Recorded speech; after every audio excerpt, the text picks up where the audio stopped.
Di hospital kita tak pernah tanya, ni darah nak masuk, ni darah yang penderma lu DAP ke? Doktor yang nak pegang kita ni, dia ni penyokong DAP ke?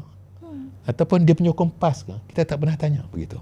Sebab kita dalam kesakitan. Tempat kalau nak lihat perpaduan yang paling tinggi dan doa yang paling ikhlas adalah di hospital. Pada saya, doa orang-orang yang dikatakan hospital tu kadang-kadang lebih khusyuk daripada doa orang yang berdoa dalam masjid. Bila ada seorang pesakit India yang meninggal dunia, yang keliling tu sama ada Cina atau Melayu atau apa, sama-sama keluar duit, sama-sama menangis bagi derma. Kawan kita lah Arumugam. Bukan pilihan dia untuk keluar daripada perut ibu bernama Indra, bapa bernama Kupusami. Atau kawan kita bernama Tan Siok Chu. Bukan pilihan dia untuk keluar daripada perut seorang bernama Tan. Allah sudah tentukan. Mereka sudah duduk di negara ini beratus tahun, berpuluh tahun. Mereka juga rakyat di negara ini.